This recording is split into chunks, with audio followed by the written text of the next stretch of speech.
My dad works in B2B marketing. He came by my school for career day and said he was a big ROAS man. Then he told everyone how much he loved calculating his return on ad spend. My friends still laugh at me to this day. Not everyone gets B2B, but with LinkedIn, you'll be able to reach people who do. Get a $100 credit on your next ad campaign. Go to linkedin.com/results to claim your credit. That's linkedin.com/results. Terms and conditions apply. LinkedIn, the place to be, to be. Did you know that parents rank financial literacy as the #1 most difficult life skill to teach? Meet Greenlight, the debit card and money app for families. With Greenlight, you can send money to kids quickly, set up chores, automate allowance, and keep an eye on your kids' spending with real-time notifications. Kids learn to earn, save, and spend wisely, and parents can rest easy knowing their kids are learning about money with guardrails in place. Try Greenlight risk-free today at greenlight.com/audio. It's the Opperman Report. Join digital forensic investigator and PI Ed Opperman for an in-depth discussion of conspiracy theories, strategy of New World Order resistance, high-profile court cases in the news, and interviews with expert guests and authors on these topics and more. It's the Opperman Report. And now, here is investigator Ed Opperman. Okay, welcome to the Opperman Report. I'm your host, Private Investigator Ed Opperman. This show is brought to you by emailrevealer.com. Our newest sponsor, Miguel Lasala, who's the author of The Rodeo of Doom, and our second newest sponsor, MichiganMushrooms.net. Today we have, if you've never heard the show before, please go to OppermanReport.com and check out our member section, where we have a lot of exclusive shows and exclusive content that you don't hear live Friday night. Today we have a very special show. You may recall the YouTube video that came out a few months back about this case in Hampstead, England, about these two little kids. They were recalling their abuse at the hands of a satanic cult. And we're describing it as the Hampstead cover-up. So we have with us today the mother, Ella Draper, of these two children, and her boyfriend, Abraham Christie, who's also been raising these kids for about the last year or so. So are you guys there? Yeah, we're here. Hello. Hi. Hello, Ed. Hi. Thank you for having us on your show. Thanks for the opportunity, Ed. Thank you very much. So why don't you guys take a few minutes each, okay, and just describe who you are. Like, who is Ella Draper? Tell us about yourself, and then we'll get into the specifics of the case. Okay. Well, in fact, I've changed my name back to my maiden name, and I'm Gariva now, Ella Gariva, so Draper in brackets. And I've been a full-time majority of the last 20 years. I have 3 children, and Alisa and Gabriel are the youngest one. I'm the yoga teacher and also beauty nutritionist. Yoga teacher, huh? Yes, yoga teacher and beauty nutritionist. Okay, yeah, me and my daughter, we did Bikram yoga for about a year and a half. I did it for 90 days straight. Oh, wonderful. How was it? I don't do it now. It was a little too much for me, so I stopped doing it. But I definitely want to get back into it. My daughter still does it. She's 15 years old. Oh, right. This is the one I'm teaching as well. Well, Bikram. Yeah. Oh, very good. Yeah, I loved it. I really did. I got addicted to it, and I did it 90 days straight nice. in the summer about 2 years ago. Now, Abraham Christie, why don't you tell us your story? Who's Abraham Christie? I'm Christie. Okay. I'm a researcher. I'm 58 years of age, and I was born and educated in London. I was a rebellious youth and spent a lot of my youth in what they would call correctional facilities, if you will. I'm nonconformist, and I met Ella and the children at a raw food event, and I'd only known the children for 3 or 4 months before they disclosed what had been happening to them at school and in the church. So, I don't know.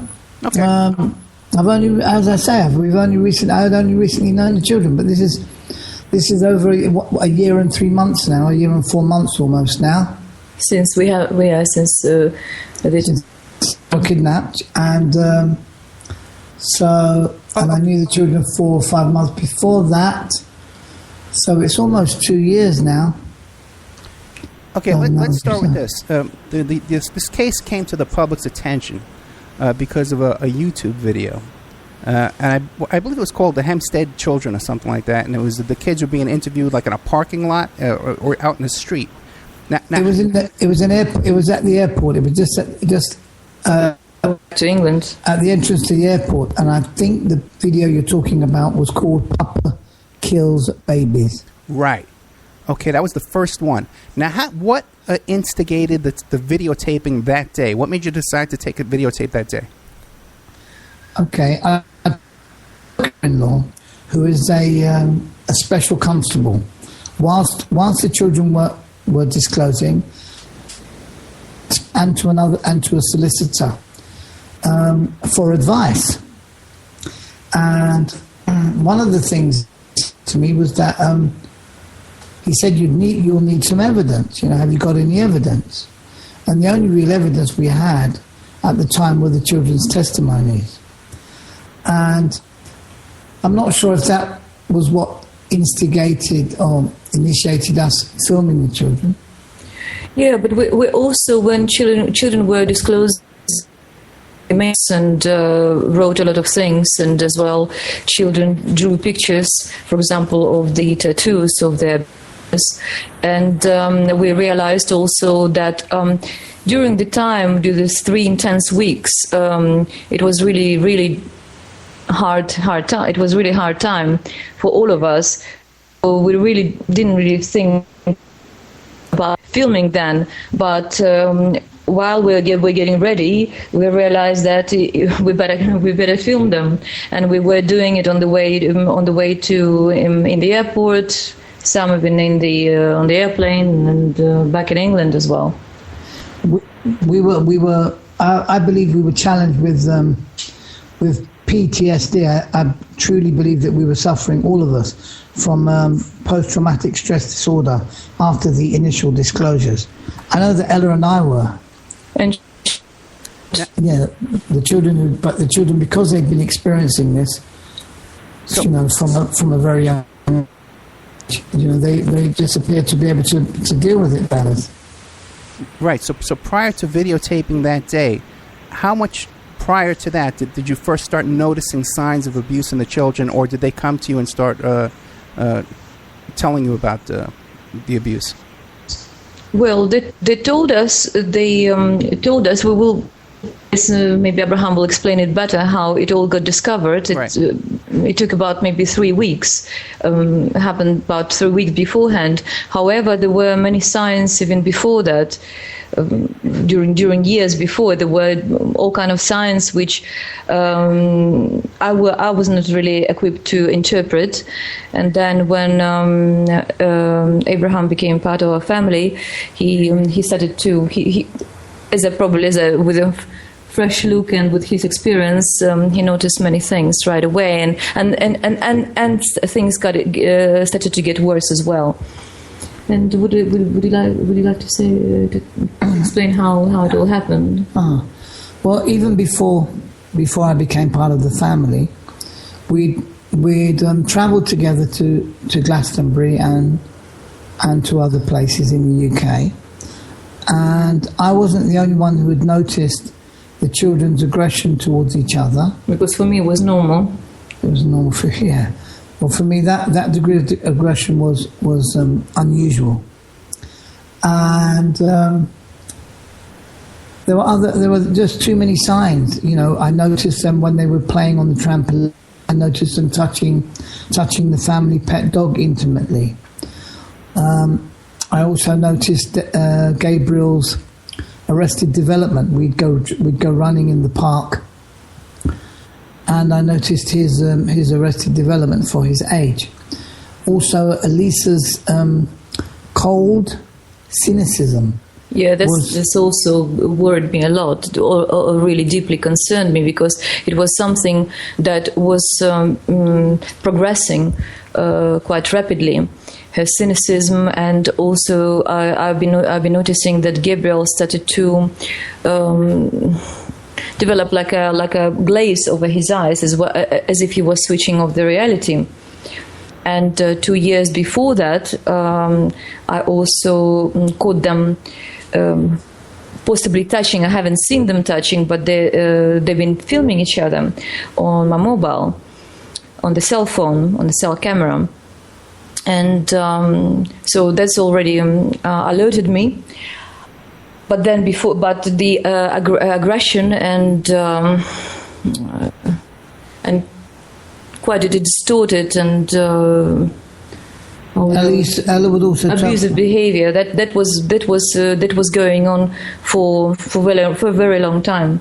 You also spoke to me about bringing them home from school, and that they'd throw tantrums. Yeah, they would be really stressed after school, to the point that I had to take them somewhere in the nature for them to run around and get their steam out. But every time I was going to pick them up from school, I would have to prepare myself mentally, emotionally, and it would be already stressful for me to go.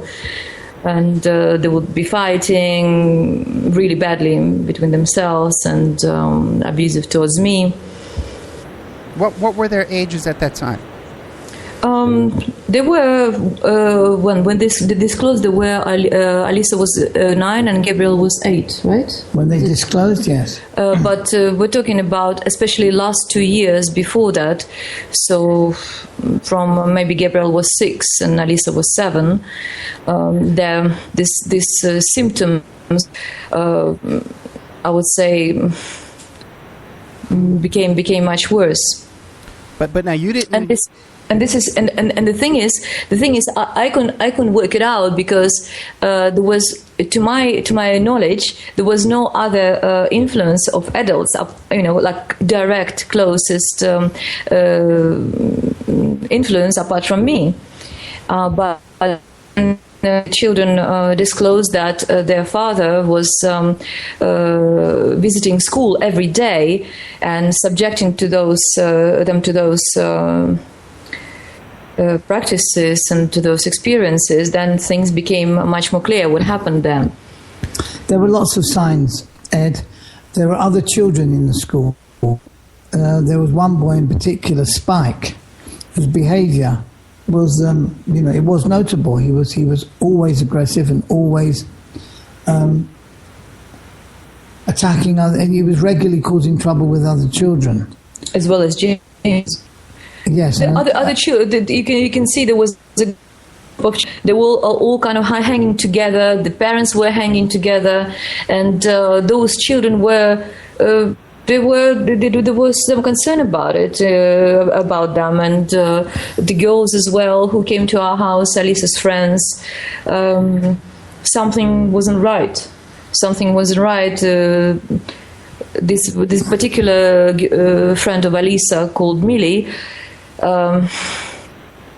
she was always looks into your eyes, like as if she was pleading or asking for something, and I couldn't understand what was going on. And of course they were keeping quiet, and only later Alisa told me that they both were thinking to tell me. When Millie found out that I wasn't part of this group, part of this cult, they were thinking to tell. Then they got scared. They were terrorized. They were threatened with death, perhaps also with the death of their loved ones, I would imagine. Mm-hmm. There's a lot of muddying of the waters, if you will, or obfuscation in this case. You see, there was a lot of talk of Satanism and other forms of extreme abuse, but is really just to cover up the main issue. And one of the things we've learned is that certain ethnic groups, if you will, are more resistant to this type of programming, if you will, this type of cult behavior, this type of ritual abuse. And Millie, this young girl Millie, she's from a part of the world that is noted for people who are resistant. She's from South America. And it's been noted by other commentators who've been studying these phenomena that certain racial types are more resistant to the conditioning. Well, let me ask you this, Abe. Now, you guys are saying that, Abe, you sort of started noticing these signs before Ella did? Well, no. I was noticing the signs. It just I really couldn't. I didn't interpret them correctly because, to my mind, it's like the idea of any kind of abuse was not even entering my mind.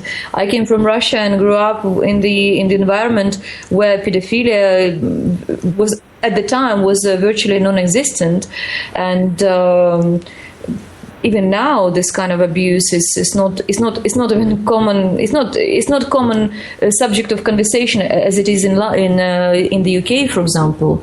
Whereas in the UK, paedophilia or buggery is common knowledge. You know, people are aware of the culture of yes. Because like Jimmy Savile and stuff, you know. Yeah, right. Yeah, definitely. So it's like more, yeah. Okay, all right, that makes sense.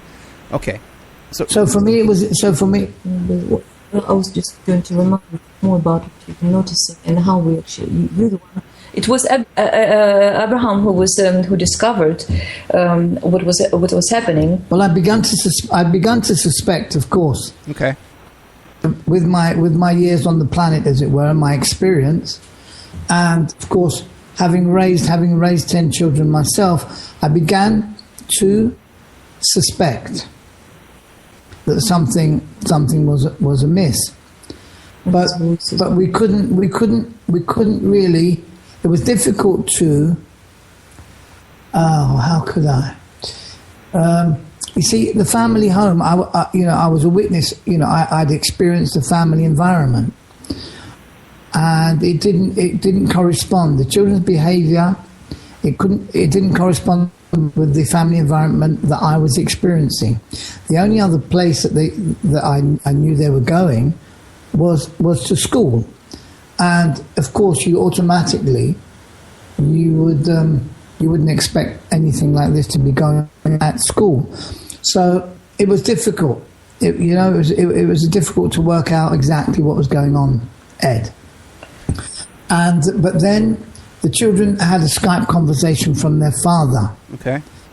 And I heard his voice, and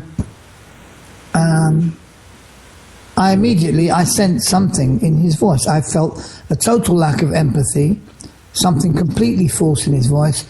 And I have time in jail with the likes of Dennis Nielsen. If you have a look up, he's a serial killer, Dennis Nielsen, and other sociopaths and psychopaths. But there was something in this character's voice that alerted me. And I immediately went to speak to Ella about it. That was almost like confirmation that something was terribly wrong with regarding the children.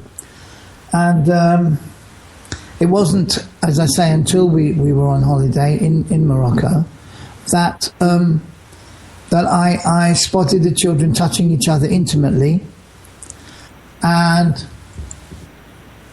I questioned them. I asked them, I know, someone's taught someone to do this. Who is it? Who's taught you? And they just opened up. They, as Elisa says, we broke the deal with my dad not to tell anybody, and they told. I feel that their diet, because as I say, I'm a nutritionist, and Kathy O'Brien and Roseanne Barr and others have testified to the fact that hemp, cannabis, deletes and prevents mind control programming. Now, although it's nothing to do with the smoke. Absolutely, yeah. No, we are raw foodists, and we I introduced the family to the benefits of hemp seed nutrition, and we were giving the children hemp seed milks and hemp seed juices. Although we were already raw vegans for many years before that, the whole family, children were vegan and vegetarian for their whole life. And my daughter's vegan now too. Pardon? I said my daughter is vegan now too. She's vegan, yeah? Which sort of makes me a vegan. Because I have to Well done. Brilliant. Okay. It's a progress. Yeah. Well, check out raw veganism when you get a chance. Not by choice. I'd rather go back to raw hamburgerism if I could. Some spiritism. Anyway, Okay, go ahead. we were all thriving on this diet. We were in the sunshine, and we were having fun. We were having fun in the sun until I spotted the children, and then they began to disclose, and each day were more revelations. But the nightmare began, although it was already going since they were little. I was shocked, but we were shocked, but not surprised. Okay, let's take a couple of steps back. It began to make sense. Let's take a couple of steps backwards, because Abe, I can relate to what you're saying. Okay, I've dated a lot of women with kids, and sometimes you get to know the kids, and you start seeing something's wrong, and you can kind of sense it. But what was it about these kids? They knew you for a short time. Why did they confide in you? Why did they confide in me? Yeah. They were both, particularly Elisa, highly intuitive, highly sensitive, and highly intelligent. Super intelligent children. They're both blonde-haired, blue-eyed, highly articulate. And they're bilingual. They're bilingual in Russian and English, and they were picking up Spanish and Arabic as well. So they're highly intelligent children. Why did they confide in me? Well, it appears from what they told us that practically everyone in their social circle, everyone they knew except their mother or were meeting, apart from their mother, was involved in this behavior, in this abuse, yeah? Okay. And so for them perhaps they were not very confident to confide in me, to me, knowing that I'm the only adult out there who doesn't do it. So they were probably not brave enough or confident enough, I would imagine. And so when they realised that here was another person who wasn't involved in the cult, and someone who didn't fear. I didn't fear this information, and they felt. I believe that they felt safe enough to share the information with me, and they felt that perhaps I could protect them from further abuse. Okay. Now, you say that the kids reported to you that their father was visiting the school almost every day. Is there any record at the school, any videos, any sign-in sheets, anything like that? Right, okay. Now we'll rewind for you now, Ed. Ed, we have learnt, and it's pretty synchronistic that you've invited us on your show at this juncture. Okay. Because we've come to the realization, and we've received information that confirms, and it clears up all of the anomalies, and it clears up everything now. It seems that this ritual abuse is merely one aspect of trauma-based mind control. It seems that the British educational system has been taken over. It seems to me that it's part of the whole social engineering. Tavistock is involved.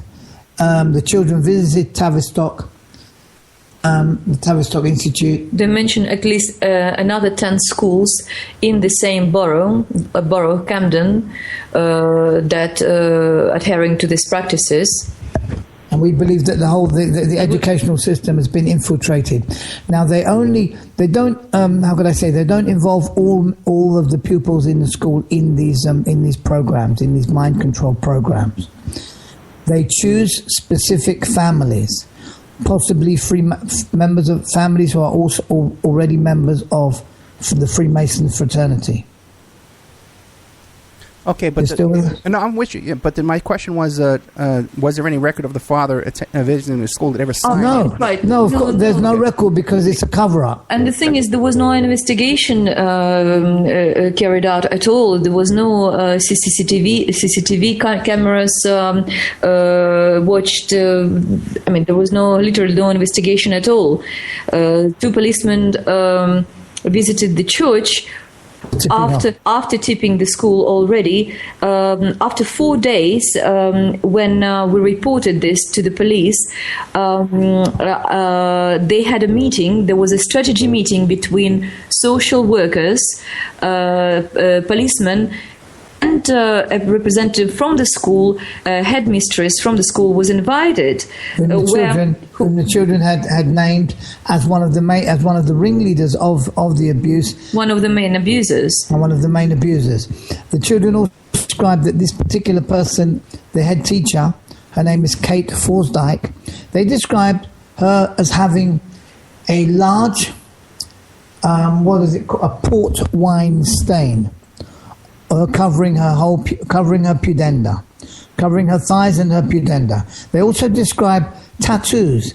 The children describe them as devil tattoos. We believe that these tattoos are tattoos of Baphomet, a goat-headed devil. And the children describe the teachers as having tattoos and pierce rings. And other distinguishing marks, as moles, as birthmarks. However, none of those people have been interviewed, arrested. There was no mention. No mobile phones, no computers were seized. There was no mention of the tattoos in the Christie report. The evidence, the recorded video evidence of the children's testimony regarding the tattoos was seized from my brother-in-law, the policeman Jean Clement, was seized from him by a D.C. Rogers, a Detective Constable Rogers, and stored an hour away from Barnet Police Station, an hour's drive away in Chingford, in a property storeroom, and no one viewed this evidence. The videos, the videos you talked about, those videos were hidden away on the first day of the investigation.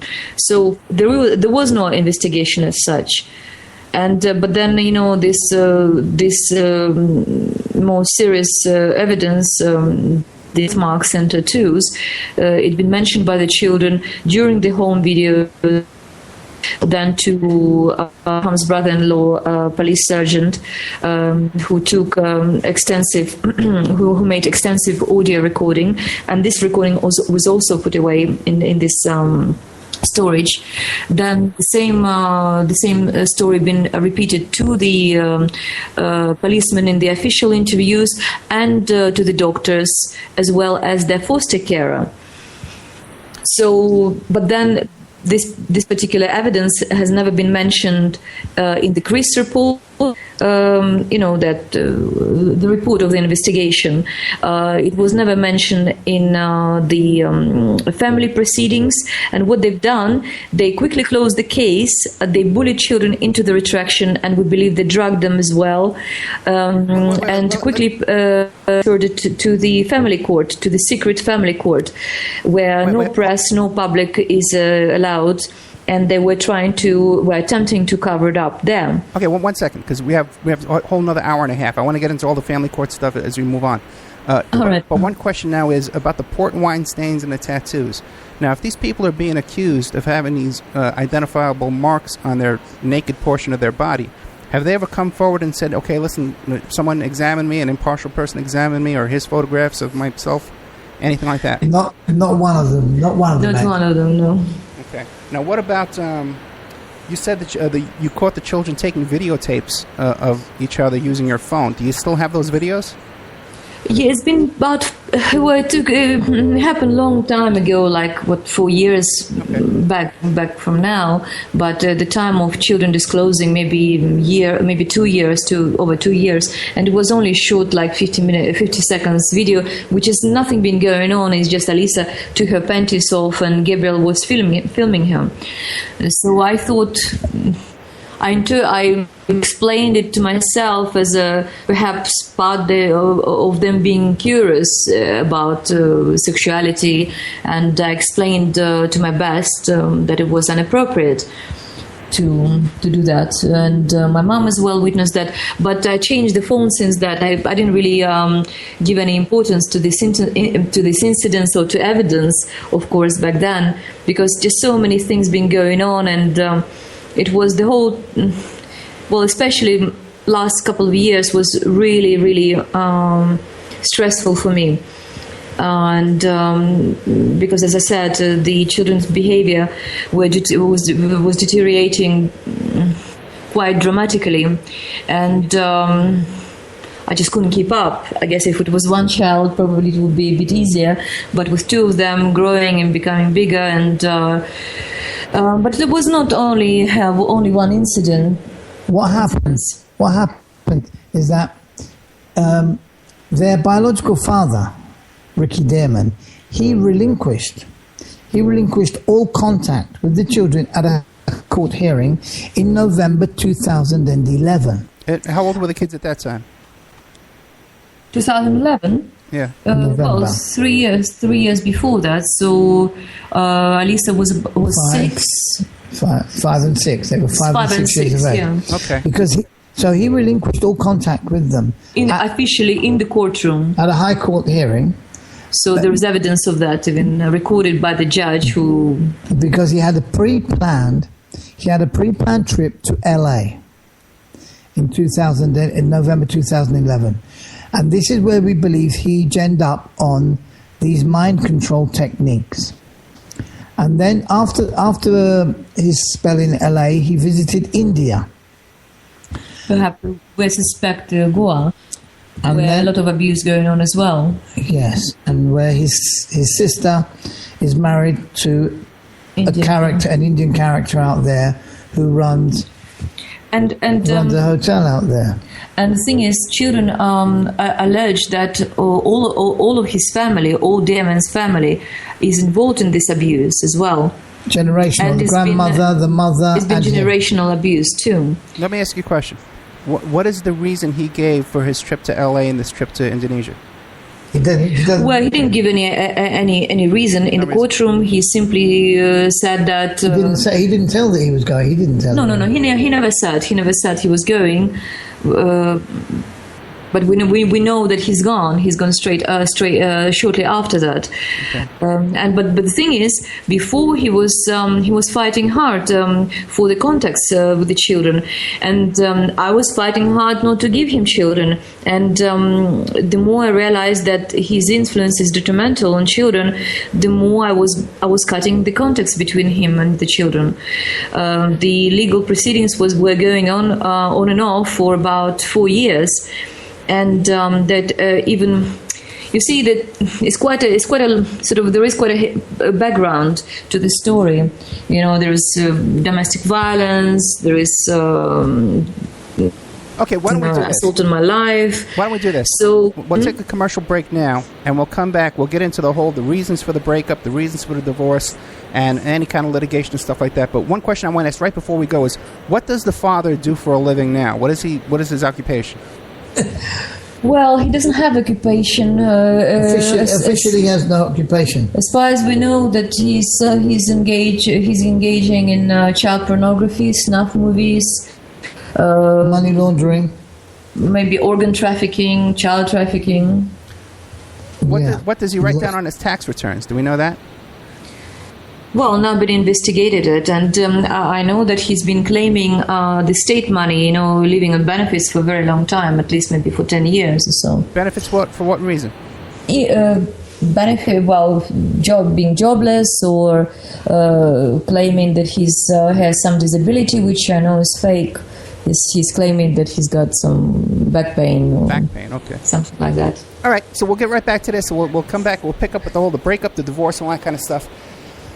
We're here with Abraham Christie and Ella Gariv. You pronounce it? Gariva, yes. Gariva. You sprung that one on me. Okay. I found the name Ella Draper online. Okay, well, thank you very much. We'll be right back with more of this case here about this Hampstead cover-up. With these two children alleging this abuse, and it's been a disastrous situation. There's no way, no matter how you look at this, that these children are being given a square deal in all this. So we'll get right back to this after these messages.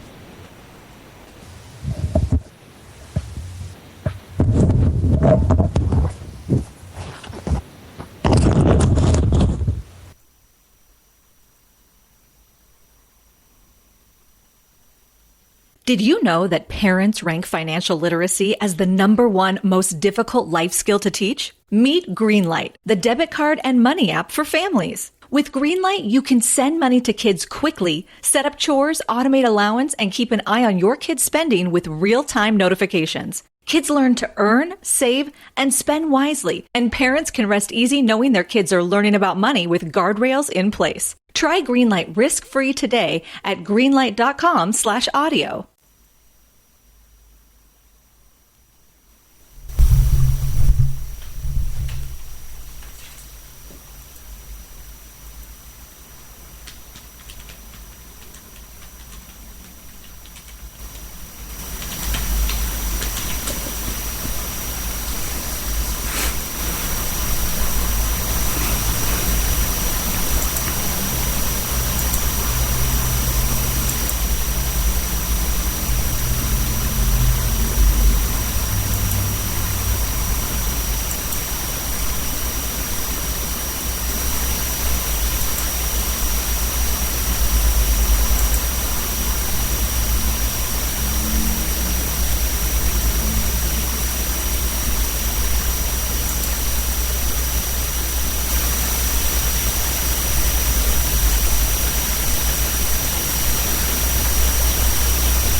A word from our sponsors, Pacific West Bamboo, your premier source for sustainable building material. They provide construction-grade and craft-grade bamboo material for all your indoor, outdoor, and gardening needs. Contact them for event planning and display building as well. 503-839-8126. Or you go to their new website, PacificWestBamboo.com. Or you can contact them on Facebook at Pacific West Bamboo. That's 503-839-8126. Amanda from Pacific West Bamboo was our first sponsor. She's been so good to us, so please support her in return. I want to make everybody aware of our new members section at www.oppermanreport.com. You can go there and sign up for a monthly, quarterly, or yearly subscription. You can even purchase episodes one by one. You get full access to brand new original content, new guests, new uncensored interviews, my own investigations and reports, and we're going to be adding sections with documents, images, police reports, either provided by myself or by my guests, or for my own investigations, my own reports. So you can go to OppermanReport.com, you can sign up there tonight, and start listening tonight. Strawman. I want to mention Strawman. Strawman is a band out of Toronto, Canada. They're good friends of the Opperman Report. They're a trio of guys who share the same mindset most of us here do, and they put that energy into their words and music. So check them out at strawmanmusic.com and drop them a line to let them know that they're supporting them. We'll be doing a music show. You can get an autographed copy of my book, How to Succeed as a Private Investigator, by visiting my PI website, emailrevealer.com. We also offer computer and cell phone forensics. We can recover deleted text messages to uncover infidelity. We offer asset searches, locates, email tracing, background reports, and we can even trace your spouse's email address back to internet dating websites to catch them cheating online. You can reach us at 800-572-9762, or you can email me at emailrevealer at AOL.com. New World Mexican Women. Everyone loves the New World Mexican Women. And their line of fine, handcrafted, authentic Mexican jewelry of stone mosaic and abalone stone inlay. In their first book, titled New World Mexican Women, available on Lulu.com, they teach you how to make this jewelry, and they have a collection of love letters to their men from their hometown that have immigrated to the United States to find work. They have also published a new book entitled Azucena to the Rodeo. It's about a young girl that falls in love with a rodeo bull rider, and she runs away with him without telling her parents. You can find the New World Mexican Women by Googling New World Mexican Women. And you can ask them about their deals on wholesaling their fine jewelry and all of the other projects that they have going on. If you'd like to have your business or website advertised here and promoted all over the world on dozens of stations every day, give us a call at 800-572-9762 or email oppermanreport@gmail.com. And now back to our show. Not so soon. First we're going to talk about MichiganMushrooms.net. They offer the highest quality chaga chunks available anywhere. Picked fresh from healthy live trees in Michigan's Upper Peninsula. Sun-dried and quickly shipped to you. They're very proud of their long-standing reputation as trusted farmers and collectors of wild, gourmet, and medicinal mushrooms. Customer service and offering high-quality products is very important to them. And they have a strict grading system that begins in the woods, and they would rather pass up a chunk that looks bad instead of passing it off to you, the customer. Additionally, they are recognized by the state of Michigan as mushroom experts. They are certified by the Department of Agriculture to sell 20 different species of mushrooms, and proof of this certification is available upon request. That is MichiganMushrooms.net or on Facebook, Michigan Mushrooms LLC.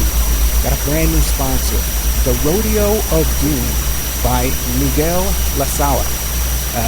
Year is 2384, and Henry Fields is a down-on-his-luck adjunct professor in the architecture department at Andres Hangen University in Los Angeles.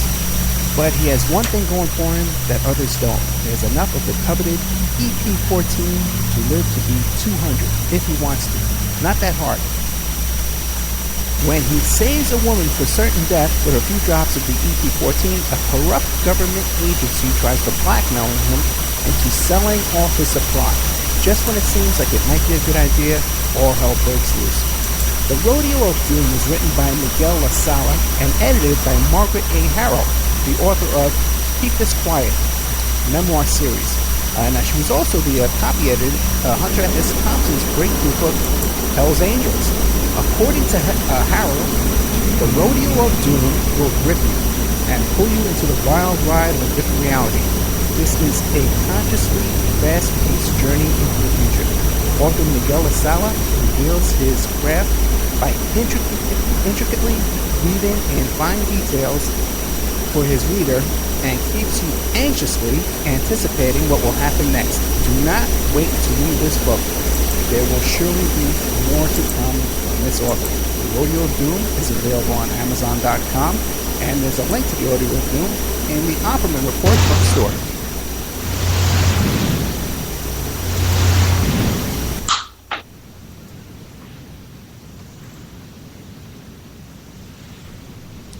Okay, welcome back to the Opperman Report. I'm your host, Private Investigator Ed Opperman. We're doing a case about the Hampstead cover-up, the two children in that video that's become so famous. We're here today with the mother, Ella Draper, and her boyfriend, who was also helping to raise the kid for the past year, Abraham Christie. Are you guys there? Ella? Yes. What's up? Okay, so now when we left off, I was going to ask you, let's start off on a new... First of all, before we get to that, you mentioned that the kids were taken to the Tavistock Institute. Now, how do you know that? Well, it was this following this incident where Damon attempted to kill me. My eldest son, James, it affected him a lot, and his father... suggested to take him to the Tavistock Institute, which is as we know, it's a charitable organization, and with some children psychologists working for them. This is kind of their front. This is what they're saying they're doing. And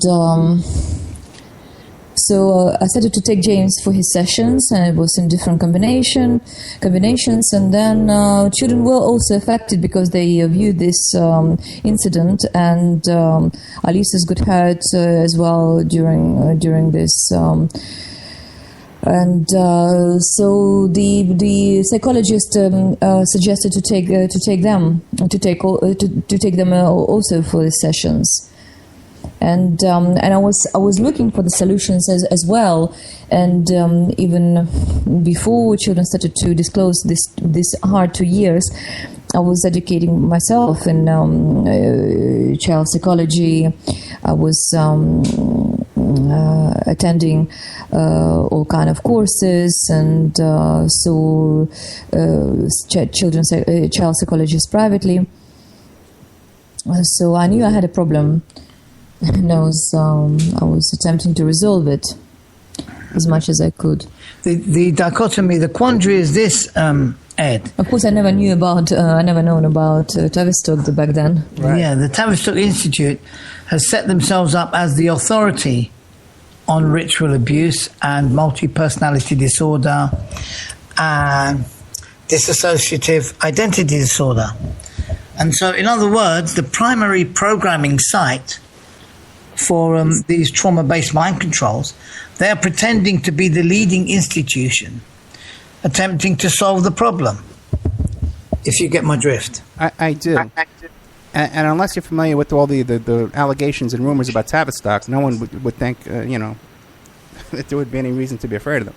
Now, Ella, what was the core... When you were married to your husband, was there any signs? No, we were never married, and I knew Damon for a very short time until the relationship broke up, and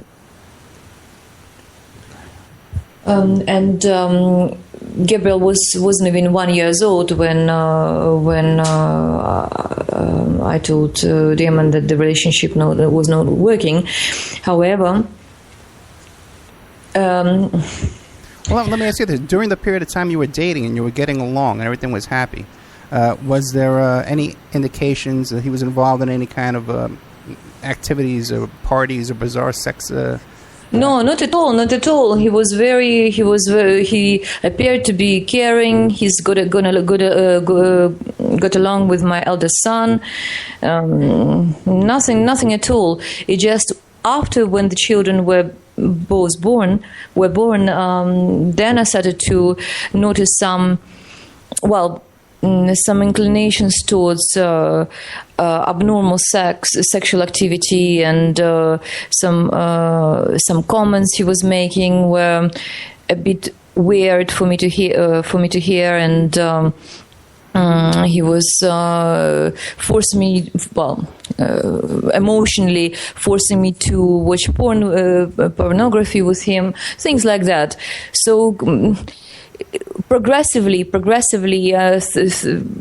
many things were really concerning to me, and I realized that this guy, something wrong with him, and also his interaction with the children was.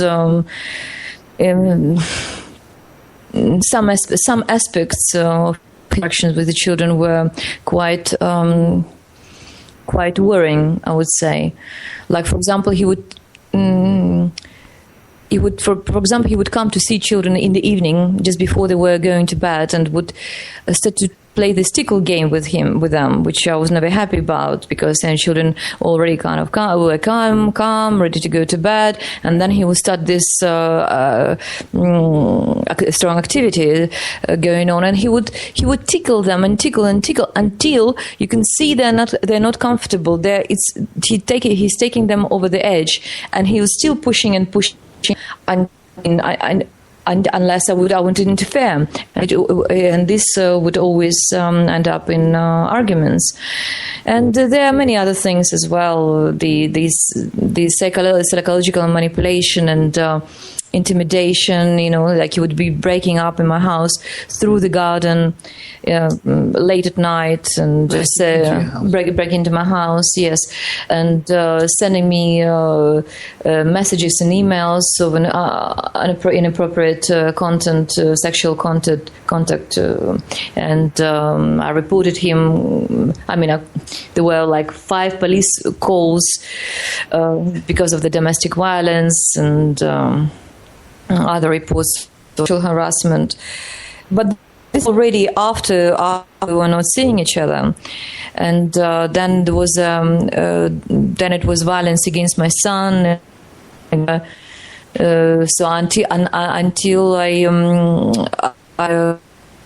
asked court for the protection, and the court issued the injunction order against him, which was in place for almost for over half a year.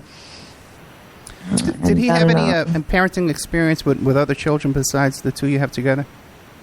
Sorry? Did he have kids of his own outside of the kids he has with you? No. So he had no other parenting experience? No, these are the only children. Now, you mentioned you have an older son. How old is he? Well, he's big boy now. He's 18. 18. But at the time of these events, he was 9, 10. Okay. Now, your older son now, where does he stand in all this? Has he seen any signs of abuse with these with the 2 children in question? Well, he's now in the university, and of course, this information was a shock to him as to my family. But I don't think. Well, the thing is, he started to live with his dad maybe 5 years prior to August 2014. So he wasn't really spending that much time around the children, although he's very close to both of his brother and sister. Gotcha. Okay, so now... Yeah, because he said to me. James, Ella's oldest son, had noticed the children's unruly behaviour, if you will, or dysfunctional behaviour when he would visit at the weekend, so he was aware. Now, you described earlier that when you would go running in the park with the oldest boy, the oldest boy out of the 2. No, he's the youngest. No, he's only 8. Gabriel was only 8. He was the youngest. Elisa was 9 and Gabriel was 8 at the time. But you described when you were running in the park with Gabriel that he would exhibit age-inappropriate behavior. Is that what you meant? Not age-inappropriate, arrested development. He wasn't moving fluidly, physically. He wasn't moving, how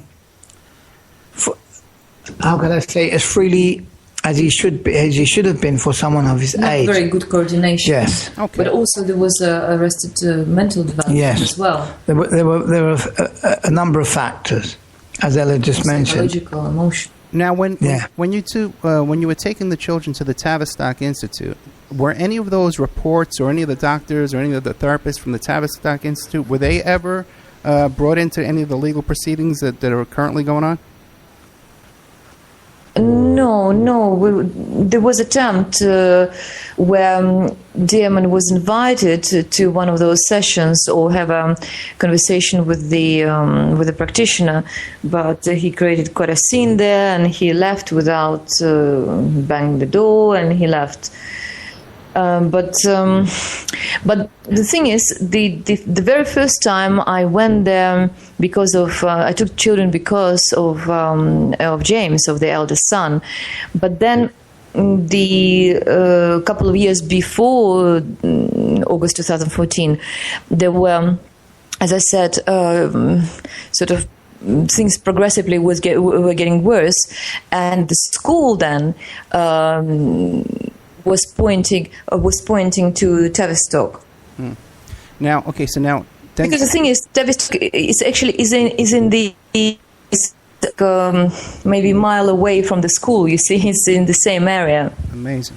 Okay, so now you guys, you make this video in the airport parking lot, and now everything breaks loose. Right now, there's no, not at all. Explain, that was it. Sorry. Ed, that video that went as as you may say, viral on the internet. That video was one of a number of videos, of very short videos video clips that we made. About 17 of them. Yes, 2 or 3 minute video clips that we made of the children disclosing, because they'd given us so much information, and we had so much information on paper that the logical step was to make some take some video footage of. So, and you had gone to your brother-in-law who was a cop. That's correct. Yes, a special constable in London. Yeah. So then what happens next? Now, was a police investigation started? Yes, the police investigation started the very next day. However, we were doubtful of the police. We had some reticence regarding the police, because the children had testified that members of the Metropolitan Police were involved in the abuse and were aware of what was going on. You see, the children have named teachers, police officers, social workers, members of CAFCAS, the Child and Family. CAFCAS is like a social advisory. Yeah, like social services within the court. Right. So, now, let me ask a question first. Now, how would the kids know about CAFCAS? How would they know that phrase? Had they had any exposure to that before? Well, because during these family proceedings, CAFCAS gets involved. Whenever in any legal proceedings, CAFCAS is automatically involved. Okay. So children were well aware what it was, and in fact, you see, Damon started he made an application for his for his visiting rights again in 2013. Prior to that, there was an anonymous call made to RCPCC. It's like a child protection agency, which with a false allegation that I'd been abusive to the children. I didn't feed them, and all kind of. Really, like false accusations saying that the children are so hungry that they're going through the rubbish bins. And the thing is, the school also kind of like took this information. How to say? They also stated. They were Yeah. They were. And so you see, he was attempting to. He wanted custody of the children in order to have sole control. This is what is to have been going on. But in the interim period, he was quite happy for Ella to care for the children and for him to have free and easy access to them. But as Ella became aware of his association with the children, mental to the children, and began to curtail his contacts with them. So he it seems, embarked upon a campaign to discredit me and to get the custody of the children. When I had the custody of the children already. So when they came with the official story saying that we coached the children to say all this story, and solely for the purpose of getting the custody, that was so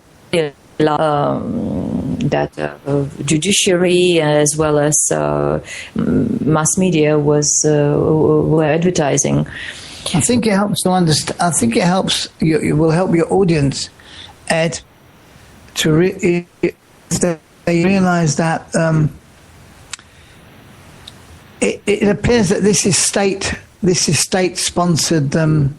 These are state-sponsored programs, and that we've stumbled across a state-sponsored trauma-based mind control program, and that the ritual abuse is an integral part of it, and that they close ranks, and that they're covering this up for all they're worth.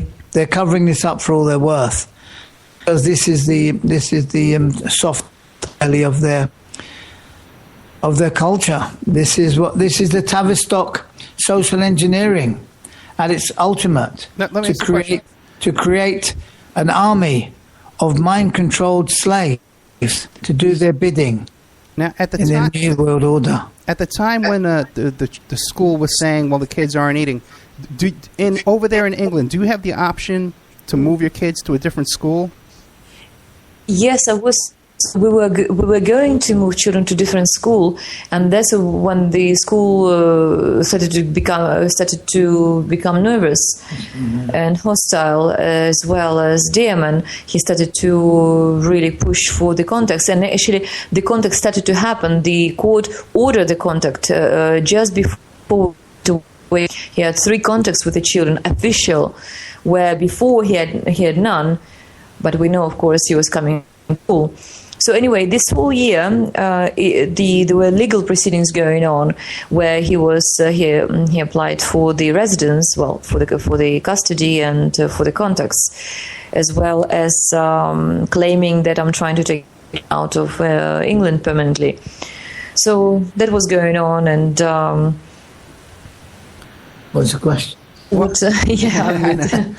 the question is, where we're going is that if you were raising the kids uneventfully for 8 years, 9 years, and he only had marginal visits, and now he goes to court and he wants to get custody as a male parent, he's single, right? Correct? Mm-hmm. Yeah. And has no experience raising these kids by himself, and his only allegation that I've heard so far is that the kids were not being properly fed.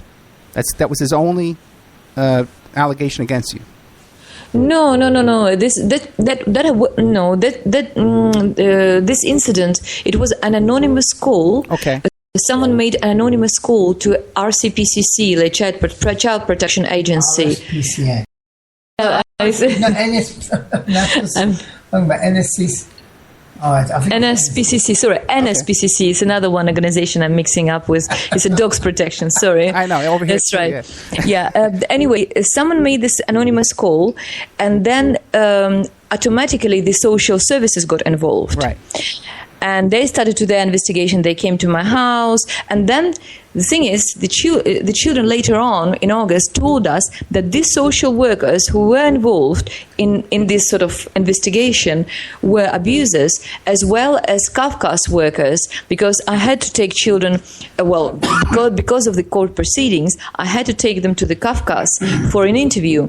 And what happened? They left me in part of the building, locked me there in this part of the building, and took children away. And children saying that they were sadistically abused by about 10, 12 people, doing so-called interview by the Kafka's workers. This is they know very well what Kafkas is, and they explained where it took, how, described all the details. But that day when this happened, you were locked up and they locked you in a room and they took the kids away and the kids came back. Did you notice any signs that day that the kids had been abused, or physical signs, or blood, or any kind of No, there was no. Yeah, I mean, there was never blood on their pants. Gabriel was making his. I thought he wasn't wiping his bottom well, Gotcha. But now we know that it was that the muscle, the anal, what is called anal dilation, where the bottom, loses, the anus loses the muscles losing its strength, the flexibility, becoming loose, and that's what's causing for him to swallow his pants, and Okay, now let's take another commercial break, and then when we get back, we'll get into the whole stuff about these legal proceedings, because right now you've lost custody of these kids, right? That's right, yes. And okay, so we'll get into that whole phase of the thing. And we'll be right back after this. We're here with Ella Gariva and Abraham Christie. This is the case of these two little kids in Hampstead, England, who have been the subject of horrible childhood. So we'll be right back after these messages with more of the Hampstead cover-up. And now a word from our sponsors. Pacific West Bamboo, your premier source for sustainable building material. They provide construction-grade and craft-grade bamboo material for all your indoor, outdoor, and gardening needs. Contact them for event planning and display building as well. 503-839-8126. Or you go to their new website, pacificwestbamboo.com. Or you can contact them on Facebook at Pacific West Bamboo. That's 503-839-8126. Amanda from Pacific West Bamboo was our first sponsor. She's been so good to us, so please support her in return. I want to make everybody aware of our new members section at www.oppermanreport.com. You can go there and sign up for a monthly, quarterly, or yearly subscription. You can even purchase episodes one by one. You get full access to brand new original content, new guests, new uncensored interviews, my own investigations and reports, and we're going to be adding sections with documents, images, police reports, either provided by myself or by my guests, or for my own investigations, my own reports. So you can go to oppermanreport.com and you can sign up there tonight. You can start listening tonight. Strawman. I want to mention Strawman. Strawman is a band out of Toronto, Canada. They're good friends of the Opperman Report. They're a trio of guys who share the same mindset most of us here do, and they put that energy into their words and music. So check them out at strawmanmusic.com and drop them a line to let them know that you heard them here on the Opperman Report. We'll be doing an interview with Sean Duffy soon. You can get an autographed copy of my book, How to Succeed as a Private Investigator, by visiting my PI website, emailrevealer.com.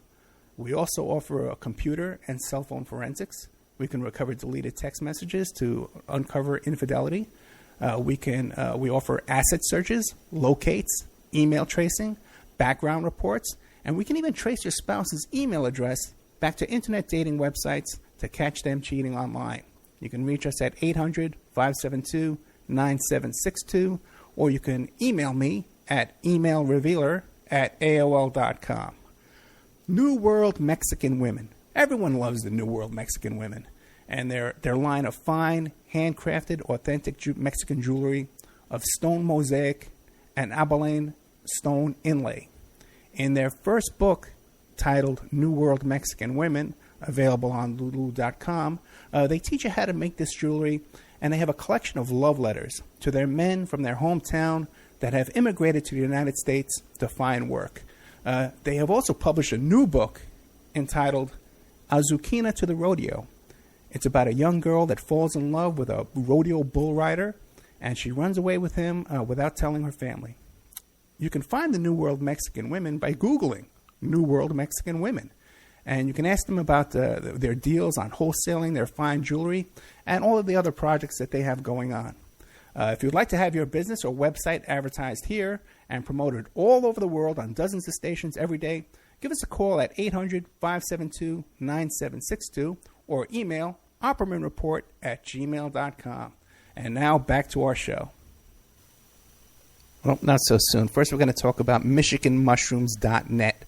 They offer the highest quality chaga chunks available anywhere, picked fresh from healthy live trees in Michigan's Upper Peninsula, sun-dried and quickly shipped to you. They're very proud of their long-standing reputation as trusted farmers and collectors of wild, gourmet, and medicinal mushrooms.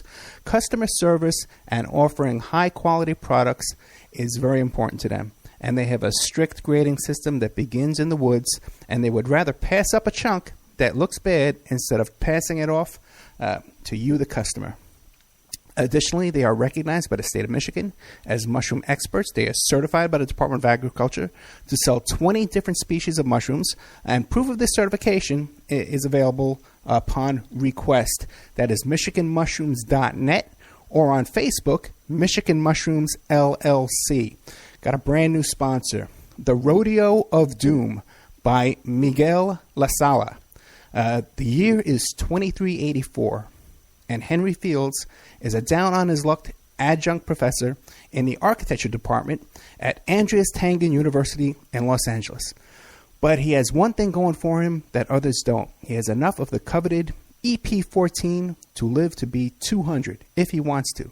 Not that hard.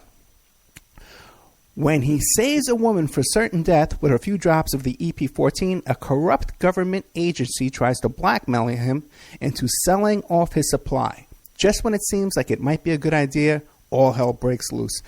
The Rodeo of Doom was written by Miguel La Sala and edited by Margaret A. Harrell, the author of Keep This Quiet, memoir series. Now, she was also the copy-edited Hunter S. Thompson's breakthrough book, Hell's Angels.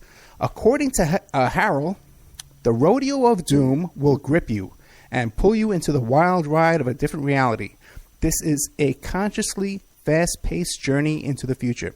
Author Miguel La Sala reveals his craft by intricately weaving in fine details for his reader and keeps you anxiously anticipating what will happen next. Do not wait to read this book.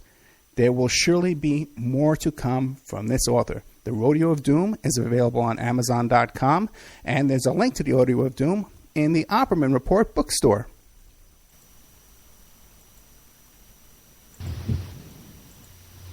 Okay, welcome back to the Opperman Report. I'm your host, Private Investigator Ed Opperman.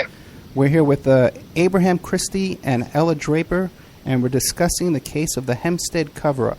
Now, Ella, the reason why I brought up the father of the children trying to get custody is because the allegation is that you two made up and coerced the children in order to prevent him from getting visitation and custody. But my question is, were you worried about him getting custody? If he's a single man who never had any... The court presumes that the parent who raised the child from birth and mostly raised the child is the parent that's going to continue raising the child unless there's extreme circumstances, a change of circumstances that would cause another parent to be able to come in and change custody order. Were you concerned at all that he was going to be able to get a change of custody order?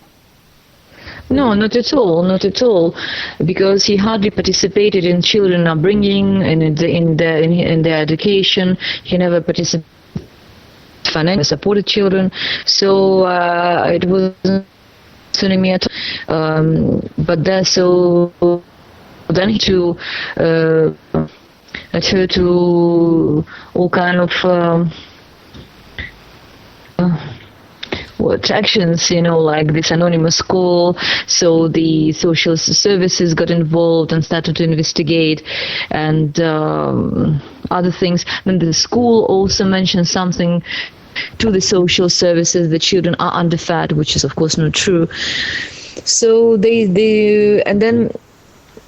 the attitude of the court was all along very suspicious, even before that, before these events, during these 4 years of on and off legal proceedings as well, where the court was very well aware of his violent nature and his behavior around the children, and nevertheless it gave him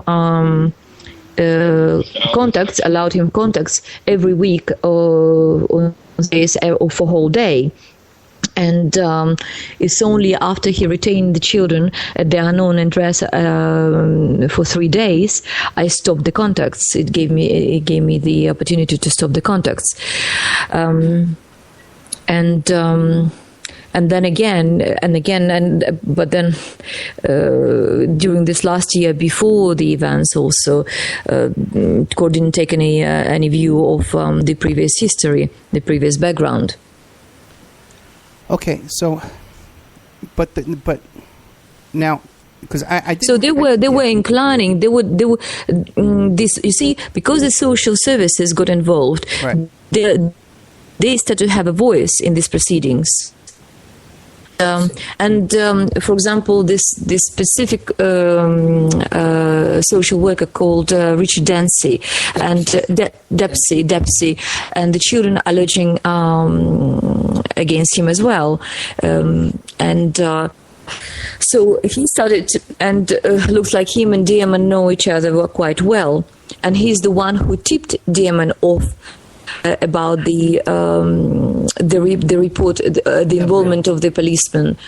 And Gabriel, there is a document which social services overlooked, and it became part of this this recent proceedings, where Gabriel reported to the social worker that the father was hitting them, and that was never made. This fact was been made available at the court. You see, they had to disclose this kind of information. They didn't, and this particular social worker was advising court on the progress of the increased context between him and the children. There was kind of like a scheme constructed where first he would see children every 2 weeks, then more often, and eventually he's going to start to take them overnight.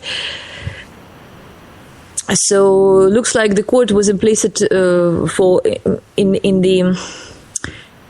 this for quite a long time, and we know that the Masons are involved, and majority of the High Court judges are all Masons, as we know, as well as advocates, as barristers, and many police, social workers, and psychologists are trained at the Tavistock Institute as well. Who also participated in this proceedings and were basically rubbished the children's testimonies, like Claire Sturge, for example. She's a Tavistock psychologist, and she's been used by the family court very often in other cases where children were forcibly removed from loving parents, from the family. Like, for example, there was quite a horrific case just a couple of years before with the Eames family, where 7 children been taken from quite decent, intelligent parents. Christian where the mother, she's actually an archbishop in Nigeria. They were visiting London, and all 7 children were taken in one day, and both parents been given 7 years each of imprisonment on the false allegations. So they have their method, they have their template, right, according to which they operate. They have their group of so-called professionals, like psychologists, like psychiatrists. There are certain judges are consistently being involved in these cases. The policemen, the same policemen, being consistently involved in this kind of cases. The same tricks. For example, Steve Martin, who you see on the videos, on the police interviews, interviewing children, he's been involved in other cases, and he came up with this information that the children got the details of their disclosures from the film called Mask of Zorro, which is a PG film and just adventurous film, and he's the one who brought it up the same thing in the other case. He's used the Mask of Zorro previously as an excuse in other child abuse cases. The question I'm trying to ask is that the allegation is that you guys made up these allegations in order to win this custody case, but ultimately, when I read the ruling by this Justice Palfrey, it appears that the only thing they have against you are these allegations. And also the fact that you made up allegations, right, made up by the court, made up by the social services, because children never once mentioned about any coaching, any abuse on our behalf, except in the retraction. Exactly. Right. Well, but in the forced retraction. And I just sorry before Abraham would say what he wants to say, I just wanted to mention something which is important. I already had the custody over the children. I didn't have to fight for the custody.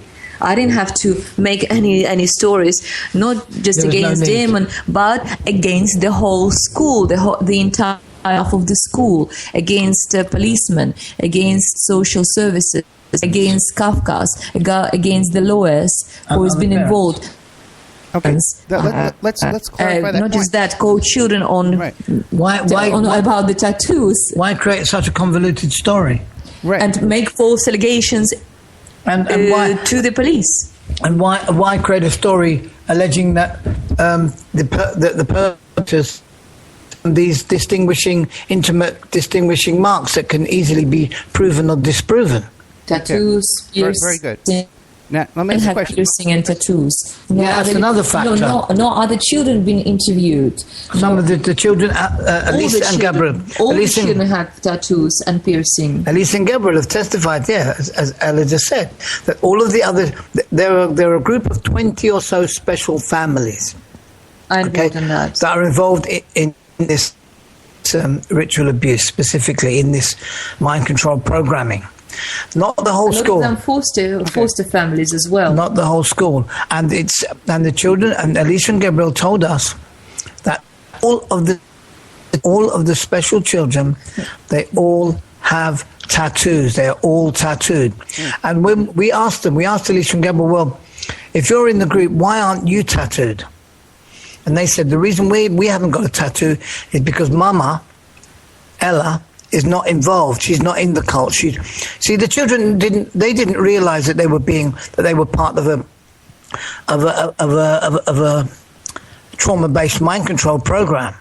They could only tell us what they were experiencing, that they were being abused, sadistically raped, and that they were being forced to abuse other children. That they had their own plastic dildos, and that they were forced to abuse other children. And they were forced to kill.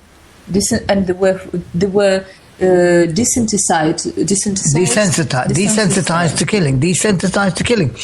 Both admit to having taken part in the killing of 70 infants each.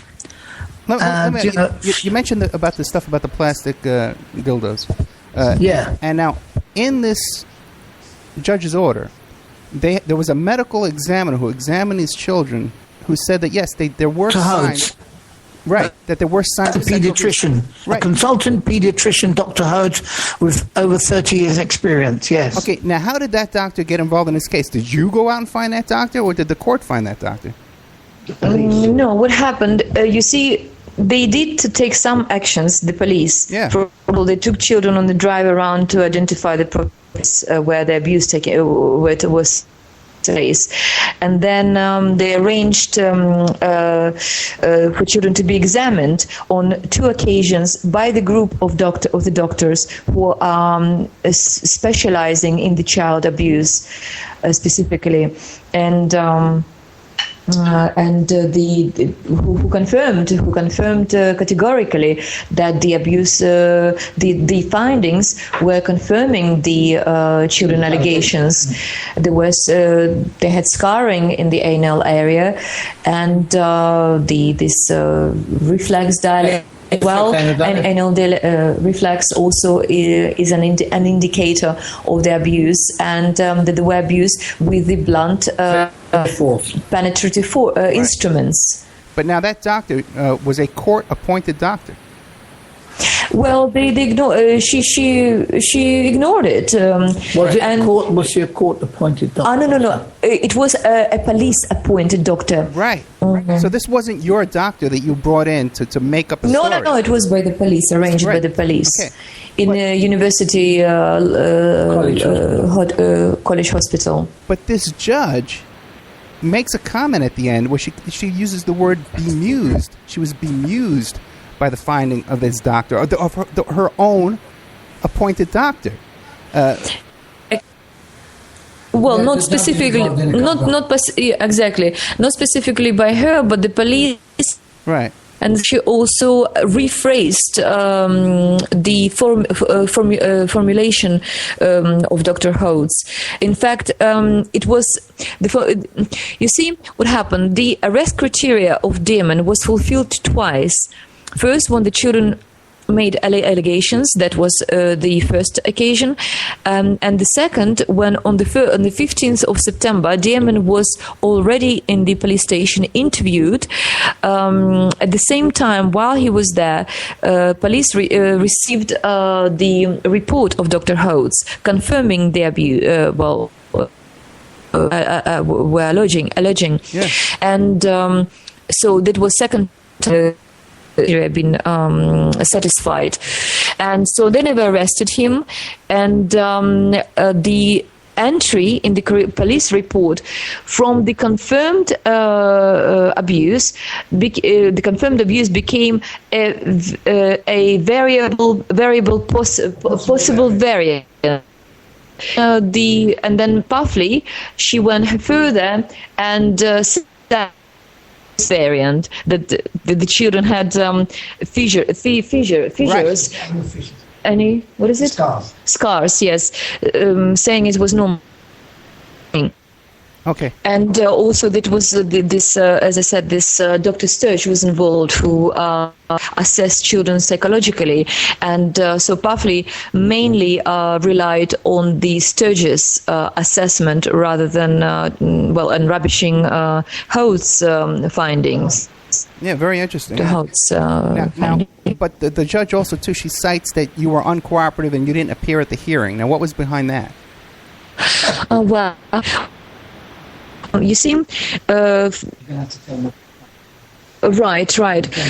Well, 3 months of engaging in the proceedings, I already realized that the lawyers are involved. Are all involved in this conspiracy of taking the children.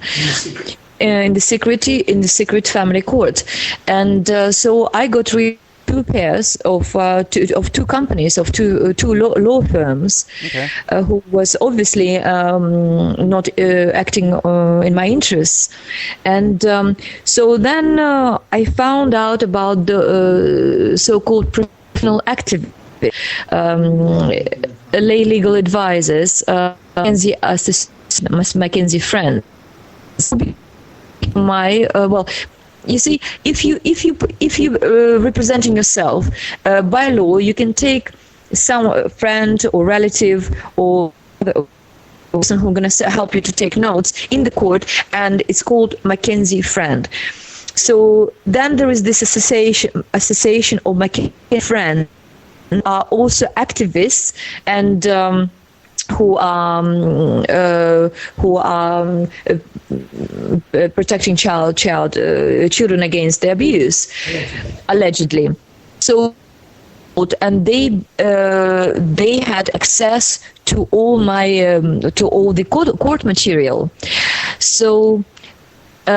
Later on, we found out that they were the first front of the protection for this.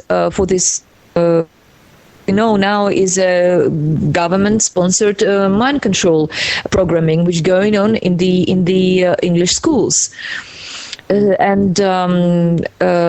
they are the one who published the children's videos and all other documents from the court material online without my consent. In fact, when in January, on the 26th of January, the hearing which I participated in all the hearings, and I realized that the judge is obviously taking children from me and giving father more and more. Were cutting my contacts off. So it was obvious what she was doing. At that time, me and Abraham decided that we're going to start the campaign. But not in the format which it happened. We were of course going to blur children's faces, so on and then when Mackenzie friends heard about it, they immediately published everything online, and we only found out about this a week ago. later. So what happened? There was a specific file with all the names of the people who was involved in this in this abuse, in this programming, who were sadistically raping the children, who were forcing them to participate in child sacrifices and torturing of other children. Cannibalism as well, and drinking blood, eating flesh of those infants. And so this is how this material got online. So what happened is this file with all the names, all the telephone numbers, whatever I had access to, I compiled this whole list of people involved, and some of those people complained to the police. And so I was summoned to the court on the 10th of February and been requested to remove and been accused of putting this information online, although the court and the London Borough of Barnet, they're the one who holding children right now. Incommunicado with anyone, and they were very well aware that it was one of the so-called Mackenzie friends, Sabine McNeil, who then made a lot of interviews straight after and tried to make herself look like she was the one who was whistleblower, and but nevertheless denying that she published the material. Although we have emails to me and emails to MP, looks like her handler, admitting that she was the one who inadvertently blind copied a blogger or the maybe group of bloggers. However, we know that this information already gone online, and many bloggers, some people were already aware of those videos back in December. This is the first time when Sabine McNeil got first access to those material. So what happened? They did it on purpose to frame me up for the arrest and imprisonment, for the harassment. It's their MO, Ed. Yeah, it's how they deal with what they call difficult mothers who won't just go away and do as they're told. Yeah, keep their mouths shut. That's right. They frame them and they lock them up. So that's generally what happens. I have it straight. Let me see if I have it straight. Okay, you lost confidence. You had two law firms, but you lost confidence in them. That's right. And so then you started to use these paralegals. Over here in the United States, we would call them paralegals, not attorneys. They're lay people who know the law. They help prepare documents for you. This Mackenzie friends. But that's correct, yes. But you believe that who are like what you'd consider, what you could call a first line of defense, right, who catch mothers or parents, who haven't been caught up in the orthodox sort of like mechanism, as it were. No, that's what I was going to say. They were sort of like gatekeepers. Yes, that's correct. Exactly that's that. Great term, yeah. So now, and they've been going on for years before that. They've been involved in many cases before, and a lot of those mothers ended up in prison. And this is not the first time that they've released or sold case documents. They sell case documents while also making money on the charities because of the involved in these child abuse cases. Immediately put their donate buttons on their blogs, and they're both aspiring. They're both aspiring MPs. One's an aspiring MP, and the other one's an aspiring Belinda Mackenzie. Belinda Mackenzie, an aspiring MP, and the other one is an aspiring MP. They will direct. Parliament. Yeah, they will direct you to the elections, if elections ever changed anything, or any national campaigns. And they hope in these positions to assist their cult. They're promoting at the present the rights of children. Yeah. The same. When we're talking about this counterintelligence, COINTELPRO. Okay. There are a few other characters been involved, specifically Brian Garish and Bill Maloney, and this is similar to probably who you've got, Alex Jones, similar to this character. So you've got Alex Jones. Who else you got? Who are your COINTELPRO over there? I'm not going to start naming names. Right. Well, we know that.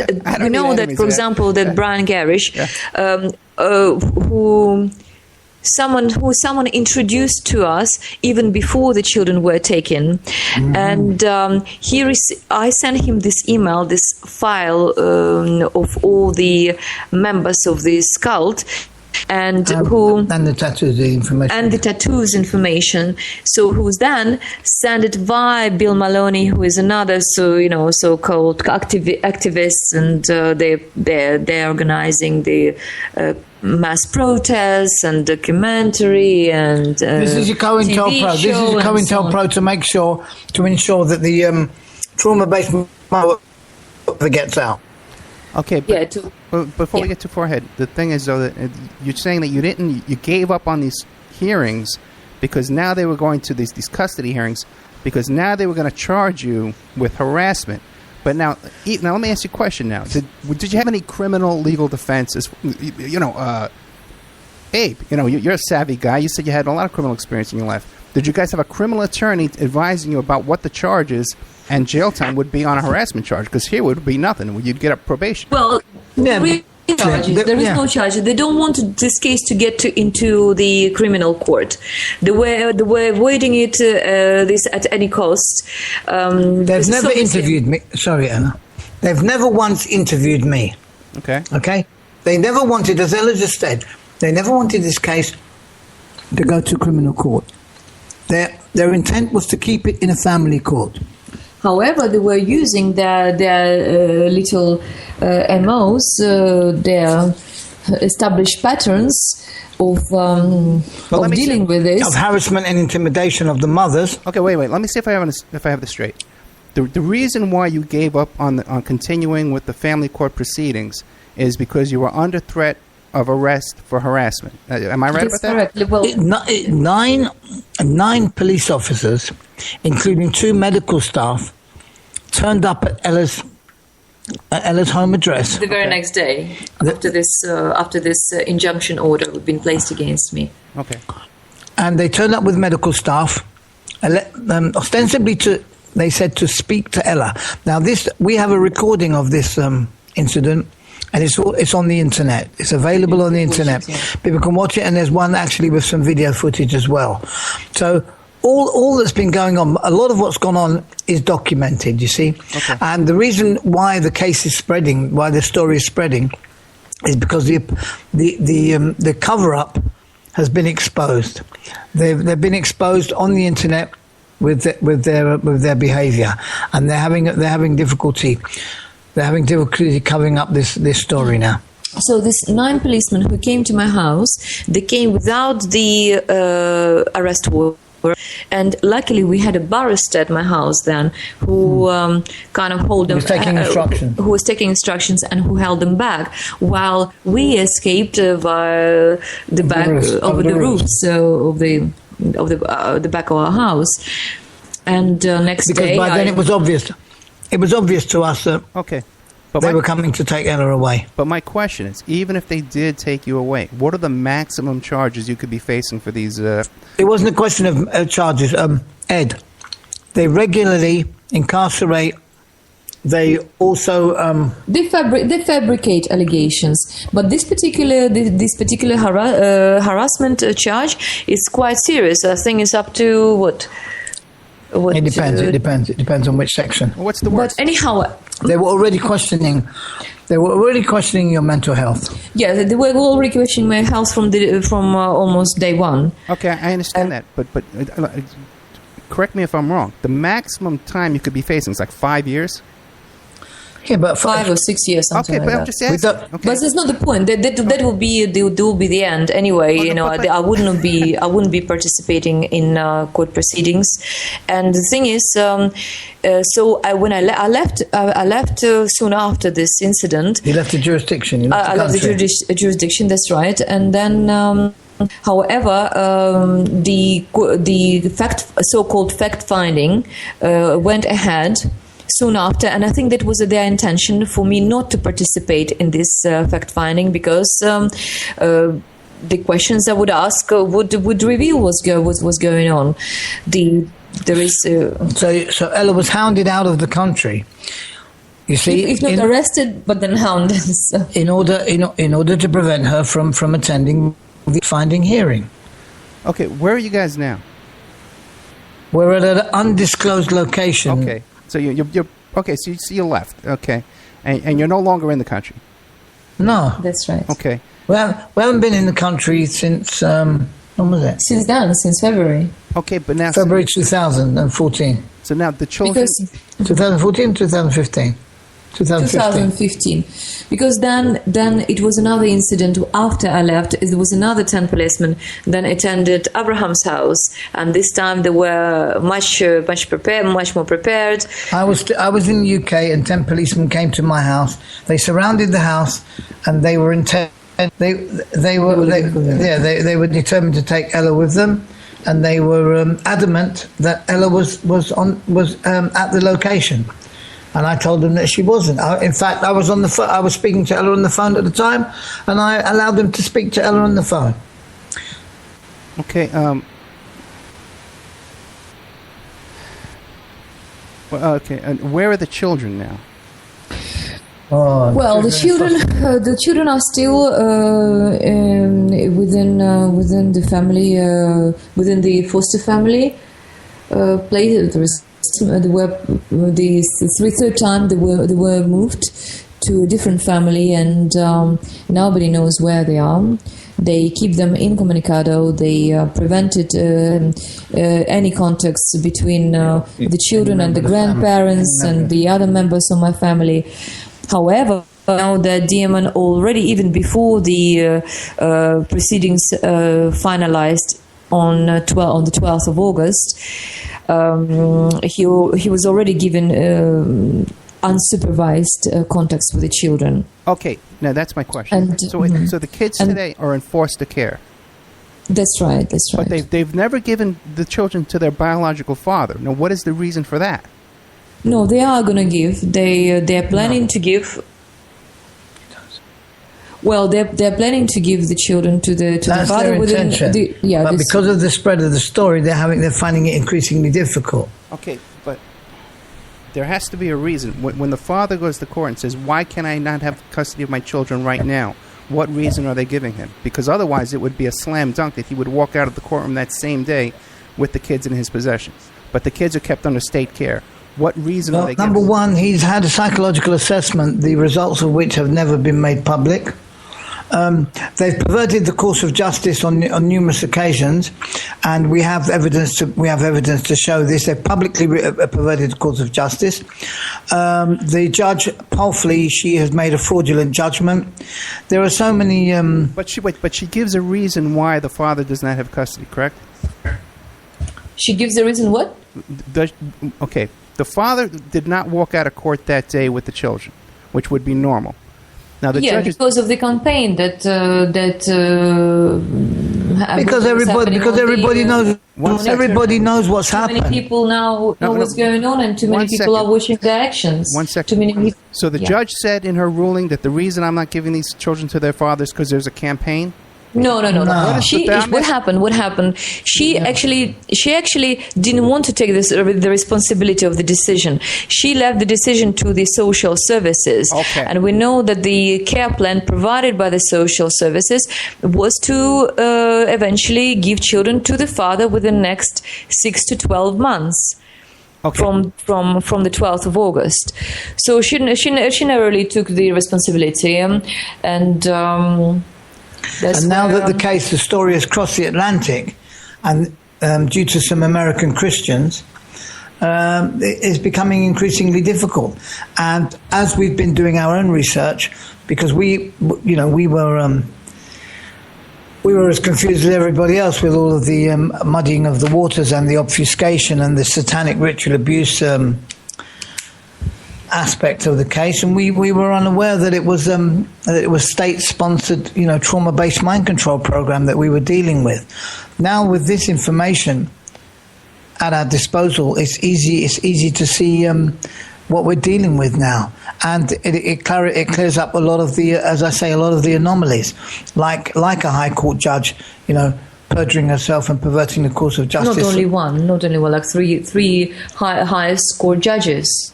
But the judge in this case is policemen perverting the course of justice so blatantly and so publicly. We were wondering why would they go to such lengths, to cover up a sort of, a paedophile or a satanic ritual abuse case.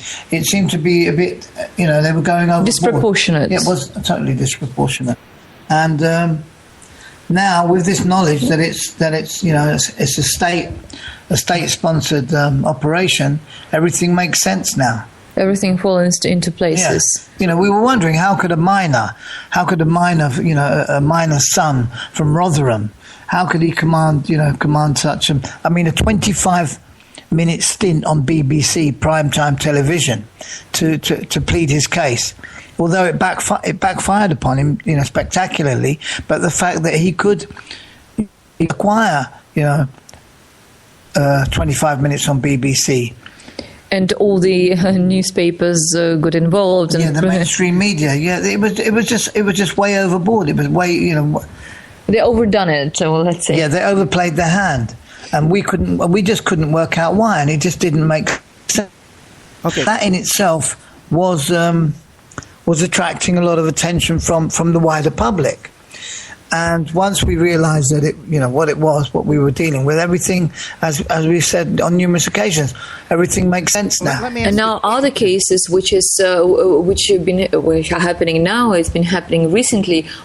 It all makes sense what is going on and why this case has been covered. Like, for example, recently there was a case in France, south of France, in the wealthy area, where 3 children made allegations of a similar nature against their father, who was also whitewashed, and mother and the grandfather, who children confided to, were given 3 years of each in prison. Have been sentenced to prison, and then you have another case. Hold on, wait, hold on. We don't need to know about every other case in the world, okay? Because really, these are cases we're mentioning cases that actually correspond with ours. I know. For example, I understand, guys.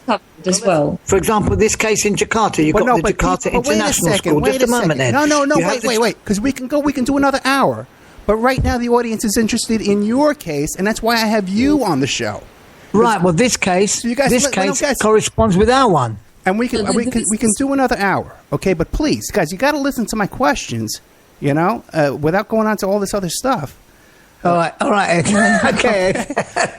Because really, I understand, okay? And I'm trying to help. Okay? Yeah, of course. No, you're doing a great job, but because we're so familiar with the case now, we know the things that sort of like will explain and clarify the situation to your listeners. I'm the audience, okay? And if I'm not understanding what's going on, the audience doesn't understand what's going on either, okay? Okay. So I want to hear from Ella and Abraham what's going on in this case, okay? Okay, well, in this case... No, wait, please, let me ask a question, because let's go back to a couple of things. All right. Now, when they had the father, and they were questioning him, and then they had medical documentation that the kids were molested, because they had a doctor's report. Yeah, and they had the allegation that he was the one doing the molestation. Did they ever seize his computers and his cell phone and that kind of stuff? No, never, none of this. Never. None of this happened. He wasn't arrested.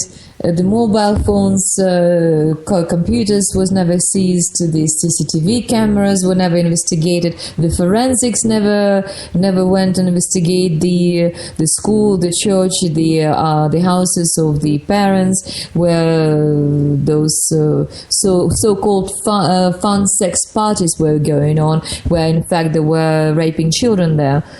Okay, and so none of this taking place. Yeah, and this explains none of the children being interviewed. This explains the state backed cover-up of the situation, because it's a state-sponsored operation. No, I'm not arguing that that's not true. Okay, now let me ask you a question. Right now, do you have anyone representing your parental interest there in the UK in Hampstead? Well, I have a lawyer, I have a law firm who is acting for me. However, my parents were how to say. were going to become Right. Why can't your parents have custody? the guardians. We applied for guardianship, but then they were dismissed because they actually did not want to agree with the Pathley's judgment, and that was a condition for them to carry on the assessment. So right, in order for them to get custody, they would have to agree with the court. Yes, my daughter is a bad parent. That's correct. That's correct. Okay. Now, what about the allegations against Abraham? Okay, Abraham, now there's allegations that you were spanking the kids with spoons. What do you have to say about that? No, they're not allegations. I admitted to hitting children with spoons, yes. What happened was that once the children began disclosing, their behavior deteriorated even further. Once they explained to us that their father had ordered them to touch each other intimately 5 times a day. Okay. That they had been killing children regularly. They had been sacrificing children, consuming their flesh and consuming their blood, that they had been sodomizing other children. It seemed that they felt no qualms about enacting this behavior. They no longer felt the necessity to hide this behavior. And because we knew that they were ordered to touch each other 5 times a day intimately, and that they had been doing it, they no longer hid this from us. And we began having to separate them and we even had to take to locking ourselves in our bedroom because we became concerned for our own safety. The children all admitted, they disclosed to us that they had sexually abused a 3-year-old child, a toddler, that was staying in the same hotel in the same farm that we were staying in Morocco, and they just became increasingly aggressive towards us. Yes, they had been ordered by their father for 2 years. He'd been ordering them to kill Ella, but due to her loving devotion towards the children, they would not do it. When I materialized, he told them then to kill me, and Elisa had actually sent Gabriel into the bedroom one time.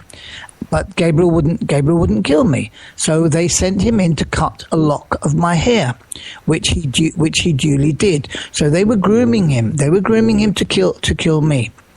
Now, this is some of what was going on, and I think it was one of the times when they were touching each other intimately, and we had prevented them, and they were becoming increasingly aggressive and angry about this.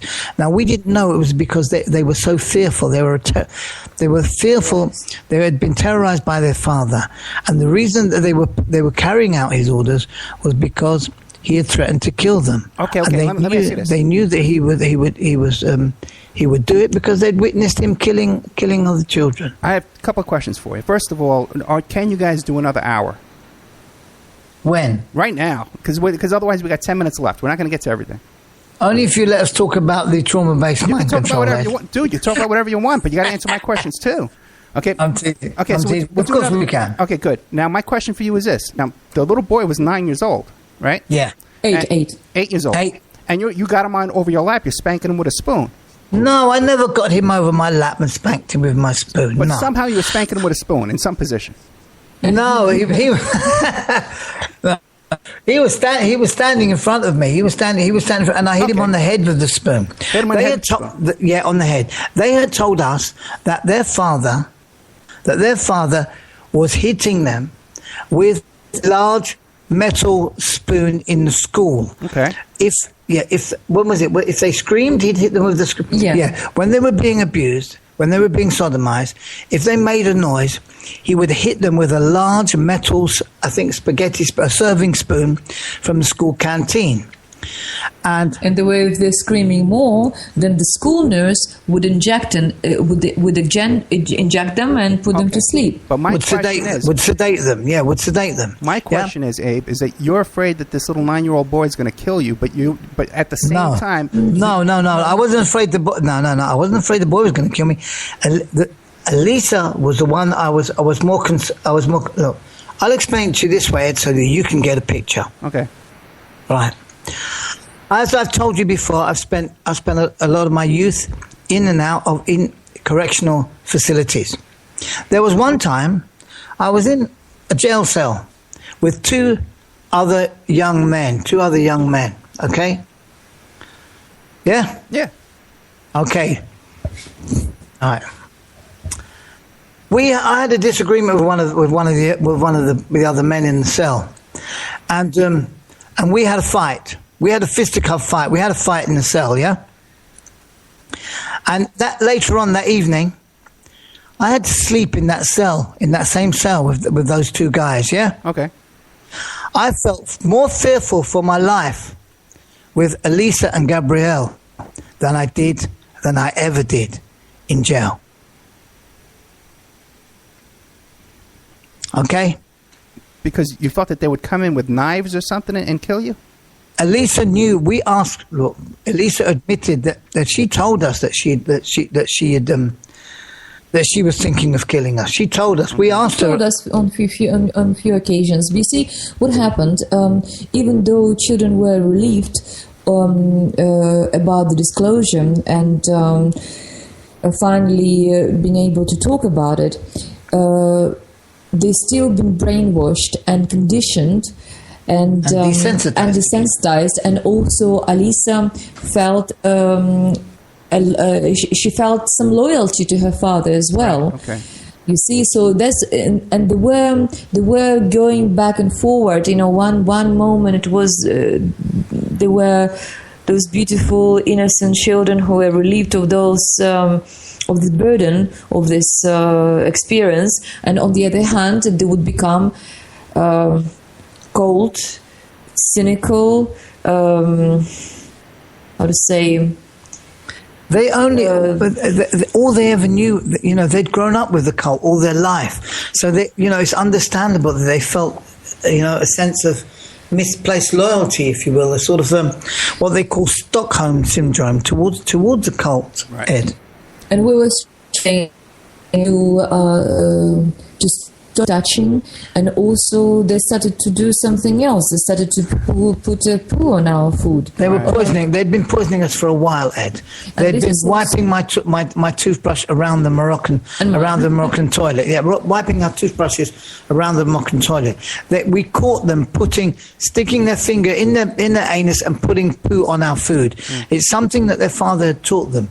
And they were doing for 2 years before that to my food. He told them repeatedly, the term he used was, make it difficult for mama. Make it difficult for your mother. And we realize now that the reason he did this was to ensure that Ella never had time to work out what was going on. You see? In addition, they had sign languages. Oh wow! When we kept them separate, because we had to keep them separate.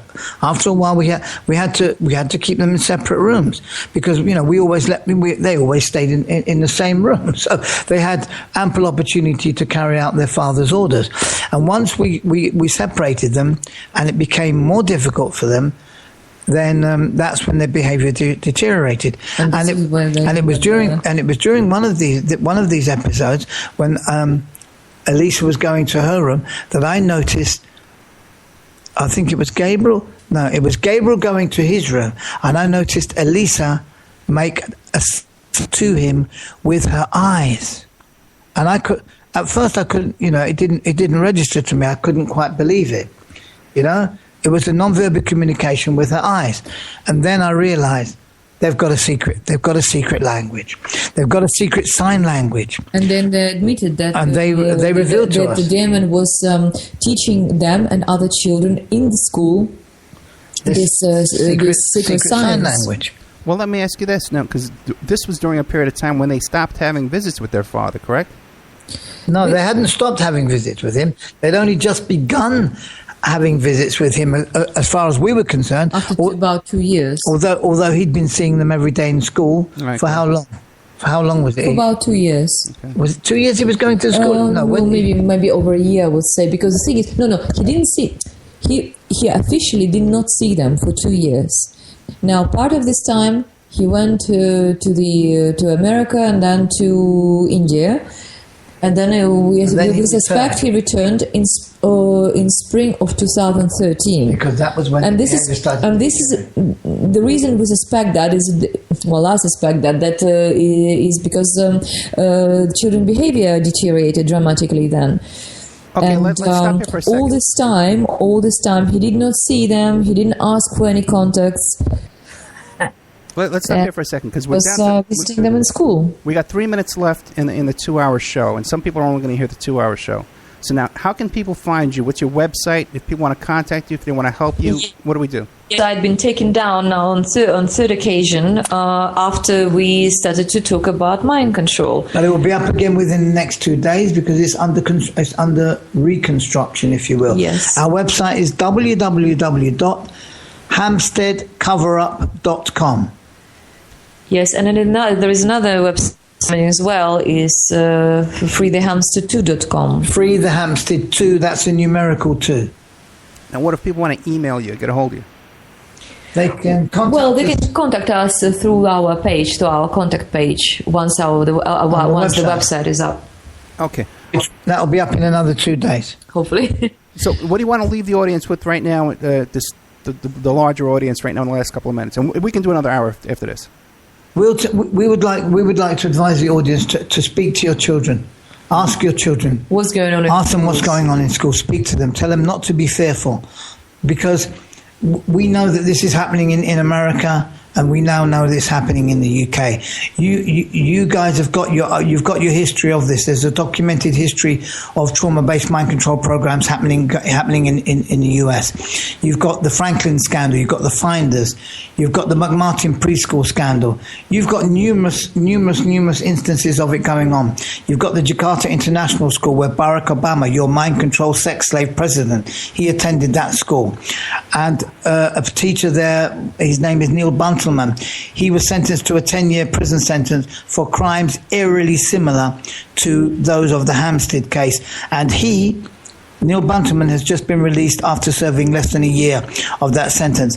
The Jakarta International School, we believe, is a CIA indoctrination school, and there's a website called Angifarm, a blog called Angifarm blog.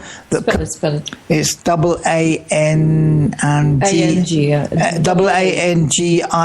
AANGIRFAN, Angifarm.